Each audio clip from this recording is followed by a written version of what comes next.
എല്ലാവർക്കും നമസ്കാരം. ഇന്നത്തെ കാലഘട്ടത്തിൽ ഒത്തിരി ആളുകൾ നടുവേദന കൊണ്ട് ബുദ്ധിമുട്ടുന്നുണ്ട്. നടുവേദനയ്ക്ക് ഒട്ടനവധി കാരണങ്ങളുണ്ട്. പ്രധാനപ്പെട്ട കാരണങ്ങൾ എന്തൊക്കെയാണെന്ന് നമുക്കൊന്ന് നോക്കാം.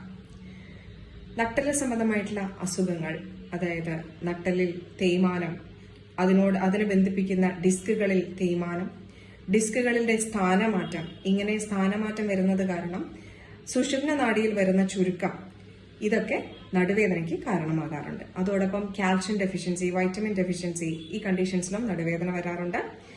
നട്ടെല്ലിൽ ട്യൂമേഴ്സ് വരുന്ന കണ്ടീഷൻസിലും നടുവേദന കാണാറുണ്ട്.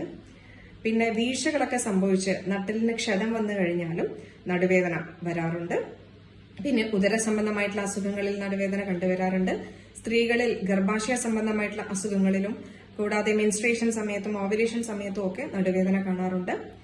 നമ്മുടെ ശരീരത്തിന്റെ പ്രധാനപ്പെട്ട ഒരു ധമനിയായ അയോട്ടയിൽ വീക്കം വരുമ്പോഴും അതിന്റെ പാളികളിൽ കീറൽ സംഭവിക്കുമ്പോഴും ഒക്കെ നടുവേദന കണ്ടുവരാറുണ്ട്.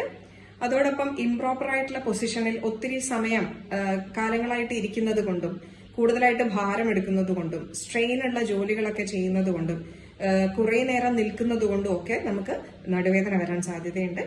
അതോടൊപ്പം ഡെലിവറി സമയം അല്ലെ പ്രഗ്നന്റ് ആയിരിക്കുന്ന സമയത്ത് അമിതമായിട്ട് ഭാരം എടുക്കുകയാണെങ്കിലും ഡെലിവറിക്ക് ശേഷം റെസ്റ്റ് എടുക്കേണ്ട ടൈം പീരീഡാണ് ഒരു 3 മാസ കാലയളവ്.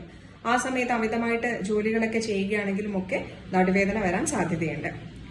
ഈ കാരണങ്ങളൊക്കെ യഥാർത്ഥ കാരണം കണ്ടെത്തി ചികിത്സിക്കുക, അത് അത്യാവശ്യമാണ്. നന്ദി.